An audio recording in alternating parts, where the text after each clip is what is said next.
Um, how much time do you have? 15 minutes. Okay, I'll try to. Sorry. Yeah, that's fine. It'll be a little faster than the previous session, I guess. 1 plus epsilon approximation. Okay, so the second part. In fact, originally Vinod, not Vinod Vaikuntanathan, but Vinod Prabhakaran was supposed to give the talk, and I'll try to do justice to that in the sense that I'll try to keep it focused mostly on information theory questions, but it's oops. Okay, so and the two things I'm going to try to cover in this part is just a question of achievability for like doing oblivious transfer from various channels like erasure channel and binary symmetric channel, and just the positive results, and only for passive security. That's a semi-honest setting. Okay, so to briefly recap, so the what is a functionality? You all already mentioned. For us, it's just going to be a probability distribution. So X and Y are inputs of two parties, so Alice and Bob, and A and B are going to be the outputs they get. And there is some probability distribution on this A and B for each value of X and Y, and that defines the functionality. So that's what they're trying to compute. As a particular example, what Alice is supposed to get may just be a deterministic function of the two parties' inputs, and same for Bob. That's secure function evaluation. Another extreme is it's randomized. So this was deterministic. Here it's randomized, and not just that, there are no inputs X and Y. So it's a secure sampling problem. Alice and Bob are supposed to get correlated random variables A and B, and of course without knowing anything more about what the other party got. And in particular, we'll be talking more about oblivious transfer in this part. So there are two versions of oblivious transfer. First one is a secure function evaluation variant, which is Alice has two strings, S0 and S1, and Bob has a bit, a choice bit, okay, Y, and Alice's output should be nothing. So she should learn nothing about Bob's choice bit, and what Bob learns is one of the bits. So if Y equal to 0, he learns S0. If Y equal to 1, he learns S1, and nothing about the other string. Okay, so that is oblivious transfer. I'm assuming that many of you have already seen, especially those who were here last week. And there's a sampling variant of this also, where they have no inputs. What Alice gets is what she would have had in this setting as her input, so S0 and S1, and her output is empty. So this is what she gets in the sampling variant. Alice gets these two strings, and Bob gets a choice bit and the corresponding string. Okay, so he doesn't choose the choice bit. Alice doesn't choose the strings S0 and S1. They are not inputs. In this version, they are just outputs. And these are uniformly random strings, let's say. Okay, and it turns out both these variants are equivalent, and there's a simple reduction going both ways to implement one from the other at rate 1. I'll not go into the details. Okay, but it's good to know that both these versions for oblivious transfer are same. It's not necessarily the case for other functionalities. Okay, and as you all mentioned, briefly recap the definition of security. So I'm going to state the definition in terms of something that should hold for all input distributions x, y. So what should hold? So Alice and Bob take part in a protocol, and the protocol is secure if, first of all, it has to be correct. So the outputs of Alice and Bob, conditioned on their inputs, has to follow the distribution we are after. So it should be exactly the same. Let's say it's perfect security here, and that is correctness. And well, to also some of these conditions when I write down, they might look kind of arbitrary. So let me also kind of point out how they fit with the simulation definition. So this is the real world where these are the two parties. They're running some protocol. They get the inputs from some outside distribution, or the environment, and then they do the computation and they send their outputs back to the same environment, let's say. What we are really looking at is the environment's view. So the environment sees X and Y, and then A and B, right? So on Alice's side, X and A, and on Bob's side, it's Y and B. So there is some distribution that the environment is going to see in the real execution at the end of it. And we want it to be the same as in this ideal execution where Alice and Bob now do not run any protocol. They just take their inputs, feed it into this trusted third party, which samples A and B according to X and Y, sends it back to them, and they output it back. Okay? And what we're really asking in this correctness is, if Alice and Bob are honest, both of them are honestly behaving, then the view of the environment in these two settings should be the same. Okay, so that is a correctness requirement. So the output should be the same. But we are not just interested in correctness, we want security also, and that talks about either party being corrupt. Okay, so let me, you can write it as two Markov chains here, but let me illustrate it here. So let's say Bob is corrupt. Okay, so Bob is now controlled by an adversary. Well, it's a semi-honest adversary. It's passive security. So he'll behave exactly as in the protocol. But he may leak everything he sees in the protocol to the environment. Okay, so now the environment's view is all the stuff that used to be, plus Bob's view in the protocol. So Bob's view in the protocol means all his randomness and all the messages he received here. Okay? Usually they're all kept internal to the protocol execution. They're never leaked to the environment. But if Bob is corrupt, it may all be leaked to the environment. So we want the same to happen in the ideal world. Okay? So in the ideal world, this is a simulator. And we'll say if it's all secure, if same view could be produced in the ideal world by a corrupt party here. Well, the problem is, or the requirement is that now this guy sees, well, it does see Y and B, so he sees the input and output. So that's all fine. But he doesn't know anything about X and A, right? But he should still be able to sample a view that's just based on his inputs. Okay, so, well, we could sample the marginal distribution. So views, you could sample the view of Bob just conditioned on Y and B, not conditioned on X and Y. And the security requirement is that this simulated view should be identically distributed as this joint view of X, Y, A, B, and actual view of Bob. Okay? So another way to say that is the actual view of Bob doesn't reveal anything more to Bob than what he could have inferred from his ideal view, Y and B. Okay, so this stuff that Bob is seeing in the protocol has really no meaning if it's something he could have sampled just from Y and B. Of course, if Alice's view is also to be leaked, then it would look very different, right? But if you're just seeing what is Bob's view in this protocol here, that can be sampled just based on his inputs and outputs, and independent of Alice's input and output. What's the note? It's just a product distribution. This is just a product distribution. It's supposed to be X, A, Y, and B. Now it's saying it is independent of it. Yes, yes. Condition on YB, it's independent of XA. That is what this thing. So this is when Bob is corrupt. Similar condition when Alice is corrupt is the first one. Okay? Yeah.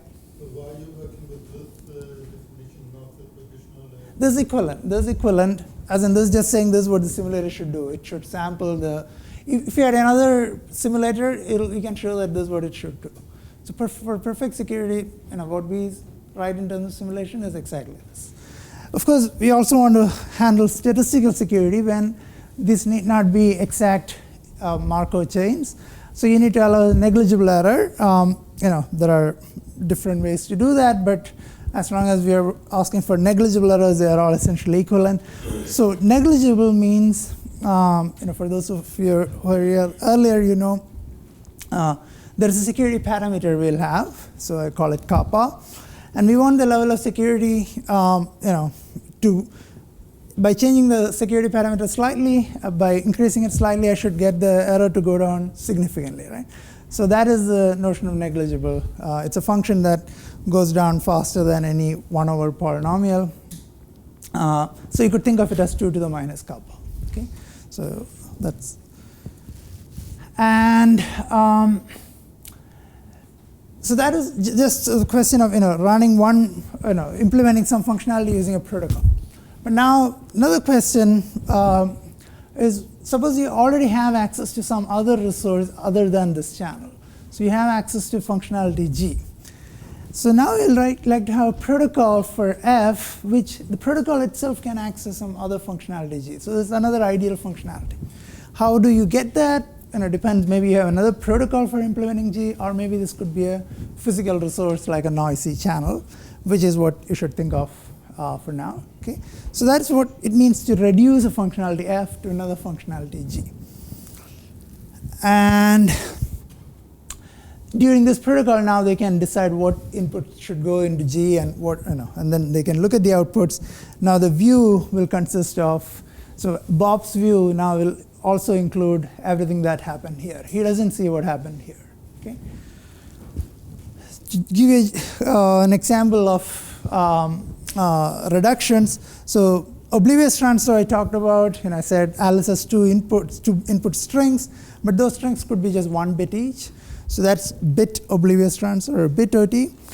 And I want to, and suppose I'm given bit OT, and I want to implement binary erasure channel. So binary erasure channel is this channel where Alice and Bob can, Alice can have an input 0 or 1. The output that Bob gets could either be the same symbol or an erasure, and the erasure happens with some probability, let's say epsilon. Okay, so there's a symmetric channel. So that's a binary erasure channel. Now this is a functionality, right? Both people give inputs, the outputs are distributed according to some distribution, and we'd like to implement this securely. Okay, it's not good enough to send the bit to Bob and say if you want erase it, because Bob is not supposed to see the bit when it is erased. It's not enough for Alice to decide whether to erase it or not, and then, if not erase, send the bit, because Alice is not supposed to learn whether the bit got erased or not. So there is something to be securely implemented here. Here is a very simple implement. Oh, by the way, this binary erasure channel is also called Rabin OT, one version of oblivious transfer. So here is a very simple protocol, right? So Alice will take her 2 bits take her input, which is a bit, and she will feed it into this oblivious transfer with, to the oblivious transfer she has to send 2 inputs, right? So this is her first input, the actual bit she is supposed to transmit over this channel. And as the other input, she just puts in 0, let's say. And Bob can decide to choose either to see this one or that one. Okay, so Bob will choose a random bit. And if the bit is 1, if the bit is 0, he'll get to see the symbol W. If his bit is 1, he'll just get 0, which he knew he was going to get. And if the bit is 1, then he got a non-erased symbol. And if the bit is 1, he gets he gets erasure. Okay, so that's an implementation of binary erasure channel using oblivious transfer. Alice puts a bit in place A in the first. Yeah, so the symbol she wants to send, she will put as a first input to oblivious transfer. Oblivious transfer takes 2 inputs from Alice, S0 and S1. So S0 is W, and S1 is always 0. It's a constant, doesn't have any meaning. And yeah, so Bob can either obliviously, it's basically Bob can either pick up the symbol or not pick up the symbol without Alice learning whether he picked it up or not. Okay, and of course if there is a, Bob can pick up the symbol with probability 1 minus epsilon and not pick up with probability epsilon. This is for passive. Yeah, so right, this part of the talk is all passive. You could go the other way also. You could suppose you're given binary erasure channel, and now you'd like to implement this bit oblivious transfer. How do you do that? It's a little more complicated. So now Alice sends kappa bits. So kappa is our security parameter. Okay, so she sends these kappa bits through this erasure channel. Okay, so Bob gets a bunch of bits. Well, some of them are erased, some of them are not erased. But hopefully, or with high probability, Bob will at least have 1 erase symbol and 1 non-erase symbol. And I'm assuming this epsilon is half for this one. Okay, so he'll pick 2. Actually, it's not important; it's half. But yeah, so he'll pick 2 random indices: an index I0, which is not erased, and an index I1, which is erased, or rather, sorry, he'll pick 2 indices such that IB, so B is his input in the bit OT. Okay, I should probably write it because I'm using too many symbols here. So Bob has an input y that he got, and so Alice first sent a bunch of symbols, w1, wk. Bob sends back two indices I0 and I1 such that IB was not erased, and I1 minus B was erased. Okay, and then Alice uses, so Alice has two strings, S0, S1, or S0, S1, and Alice will send S0 XORed with WI0 and S1 XORed with WI1. So if, let's say, B equal to 0, that means I0 is not erased. If portion I0 is not erased, then Bob can pick up, Bob knows WI0, and he can recover S0. And he doesn't learn anything about S1. Okay? On the other hand, if B equal to 1, he will do the reverse. And from Alice's point of view, these two indices are just two random indices. She has no idea which one is erased and which one is not erased. So she learns nothing about the bit B. Okay? Make sense? So we're going to see a little more complicated thing than this, so it's a good time to ask questions. So are there two channels to Alice and Bob, so the noiseless one and the BEC? Oh yeah, good question. So yeah, yes, in the reduction, there is a noiseless channel we will freely use, and then there is a resource, which in this case is the, so this is a BEC, this is all normal channels. It's not a channel, it's a reduction. Yeah, so when I say use BEC, it is like use the functionality of BEC. But yeah, this part is normal interaction, clear channel. Of course, you could use BEC on the net, right? You could, but then I'm interested in rate, so I want to keep using the BEC as little as possible. Yeah, so here, I'm a little bit of wastage, right? I'm sending this kappa bits just to make sure that, you don't end up not having this situation, that one is, you need a symbol that is erased and something that is not erased. Okay, that's the end of the protocol. And so you could amortize this, right? You're sending this kappa bits to just make sure that there is at least one erased and one non-erased. But if you want to do this for a lot of bits here, or long strings here, S0 and S1, or let's say a lot of bits, a lot of pairs of bits here, you don't need to run this protocol again and again many times. You could use this first kappa bits to make sure that about kappa by 2 erased and non-erased symbols end up on the other side.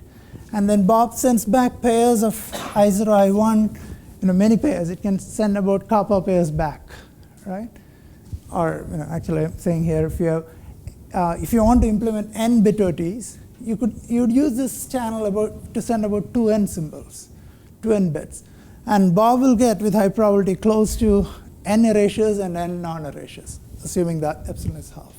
And he'll pair them up into randomly chosen indices, one of which is erased and one of which is not erased, and whether first one is erased or the second one is erased depends on his choice bit. Okay? He has many choice bits, one for each bit OT. Does that make sense? Okay. Or any questions on that? I'm trying to go a little fast because I'm short on time, but it's things build up on this. Okay. Maybe this is a good breaking point. Let me maybe go a little bit and define one thing, like 5 minutes, or so that I can. Okay, so let me just define something. So what we are going to be interested in is capacity, or what is the rate at which you need to use this functionality G while implementing this other functionality F. Okay, so capacity is basically go over all possible protocols. I call them pi nk. N is the number of copies that you're interested in implementing, and kappa is the security parameter. So here is my version of how I would define capacity. So you're looking for protocols that implement n copies of F. And the protocol should have an error which is negligible as a function of kappa. And this should hold for every n. If you're looking for security, you don't care whether you're sending only one n or multiple, or one copy or multiple copies. You want security to be there even if you're just implementing one copy, right? So for every value of n, the error should be negligible as a function of kappa. But But what you're interested in is the rate in the asymptotic setting when n is large. So as n goes to infinity, you look at, okay, you're implementing n copies, divide by the total number of copies of G that you're going to use in this protocol. Okay? And this could be a function of kappa. Usually we'll be interested in this number being a constant independent of kappa. Okay, so this is a capacity. How many copies of G do you need, or how many copies of F can you get per copy of G you use? Okay. Similar to channel capacity for communication, where traditionally in information theory, the block length n is the same as the security parameter kappa. There is no separate security parameter there. There's another notion of capacity, which I'll call capacity star, which is relevant for functions which have a size parameter. Okay? So instead of looking at bit OTs, if you're looking at string OTs, there's a notion of, it's not a finite function. The length of the string is a parameter now. And there you could ask for, okay, I'm interested in only one copy of F, but I want the size of this one copy of F to be n. Okay? So for clarity, just for in this talk, I'm going to call it capacity star. In literature, this is also usually called capacity. And you could think of, so string OT capacity star of the binary erasure channel would be an example. And in some sense, the traditional communication question doesn't matter whether you think of it as n copies of bits I'm sending or one copy of a communication task in which I'm sending an n-bit string. They're all the same. So there doesn't make a difference, but in cryptography you'll see, these two things are very different. Okay? So maybe I'll stop there and continue.